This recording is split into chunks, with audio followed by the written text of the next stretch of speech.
আপনি কি খেয়াল করেছেন আজকাল কোনো গুরুত্বপূর্ণ কাজ করতে গেলে আমাদের মন সরে যায়, স্টাডি ওর অফিস ওয়ার্ক ওর বিজনেস।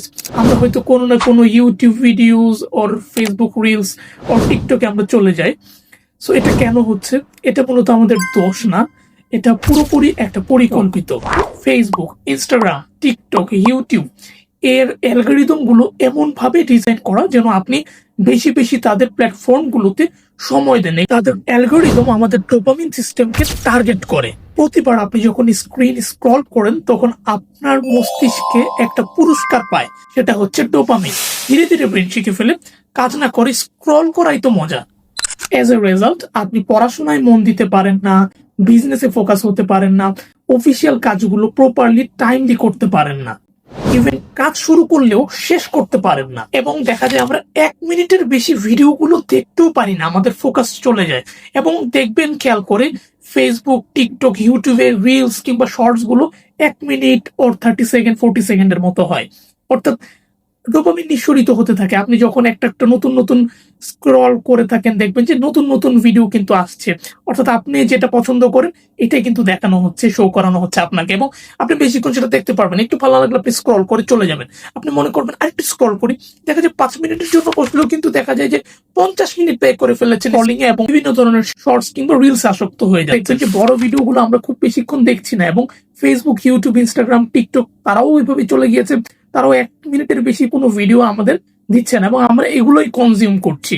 আপনি চিন্তা করতে পারেন এটা একটা ভয়াবহ দিক। তো এটা থেকে বের হয়ে আসলে আমাদের কি করা উচিত? বেসিক্যালি আমি 3টে ওয়ে বের করেছি, যেটা আমি নিজেও ফলো করে এটাতে একটা ভালো ফল পেয়েছি, একই সাথে এটা আমি রিসার্চ করে পেয়েছি। কোন কোন ওয়েতে আপনি চাইলে এই প্রবলেমটা থেকে বেরিয়ে আসতে পারবেন সেটা আমি বলে দিচ্ছি। নাম্বার 1, ডোপামিন ডিটক্স করুন।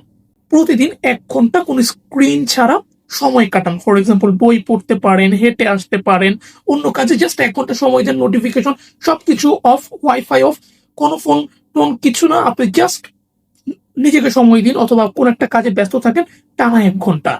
এতে আপনার ব্রেন স্বাভাবিকভাবেই রিওয়ার্ড পেতে থাকবে। নাম্বার 2, সোশ্যাল মিডিয়া স্ক্রলিং এ সময় নির্ধারণ করুন। ফেসবুক রিলের জন্য মিনিমাম 2 থেকে 15 মিনিট আপনি দিনে ঠিক করে রাখেন, এবং আপনার একটা টাইম মেনটেন করবেন যে আমি এই টাইমের বাইরে যে আমি অন্য কোনো ভিডিও দেখবো না বা রিল দেখবো না। হতে পারে আপনি অ্যালার্ম দিয়ে রাখতে পারেন, বা আপনি ওই সেগমেন্টটা আলাদা করে রাখতে পারেন যে আমি একটু ঠিক এই সময়টাতেই আমি রিলটা দেখবো, ভিডিও দেখবো, এর বাইরে আমি দেখবো না। 15 মিনিটস অর 20 মিনিটস।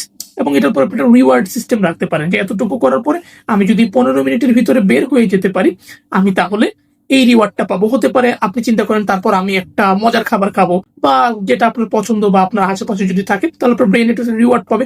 তখন অফ করে দিলে ডোপামিনটা নিঃসরিত হবে, এবং তখন আপনার কিন্তু ওই পুরস্কারটার জায়গায় আপনি অন্য একটা পুরস্কার নিজেকেই নিজে রিওয়ার্ড দিয়ে দিচ্ছে। তখন আর নেক্সট ওই ডোপামিনটা নিঃসরিত হবে না যে আপনি নতুন করে আবার স্ক্রল করবেন।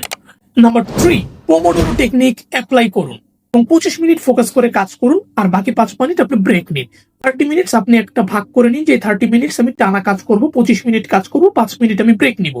আবার আপনি 30 মিনিট কাজ করবেন, এর ভিতরে 25 মিনিট টানা কাজ করবেন, 5 মিনিট ব্রেক নিবেন। এটা দিনে 3 থেকে 4-5 বার করবেন। দেখবেন যে এটা করতে করতে আপনার ফোকাস আলটিমেটলি আস্তে আস্তে চলে আসছে। মনে রাখবেন, এই স্ক্রলিং আপনাকে অনেক বেশি আনন্দ দেয়, বাট আপনার ফোকাস কিন্তু আপনার ফিউচারকে গড়ে দেয়। আজ থেকে এই ছোট ছোট পদক্ষেপগুলো যদি আপনি নেন, তাহলে খুব ইজিলি কিন্তু আপনার ব্রেনকে আপনি ট্রেন করাতে পারবেন এবং আপনার মস্তিষ্ককে ফোকাস করাতে পারবেন। আসসালামু আলাইকুম।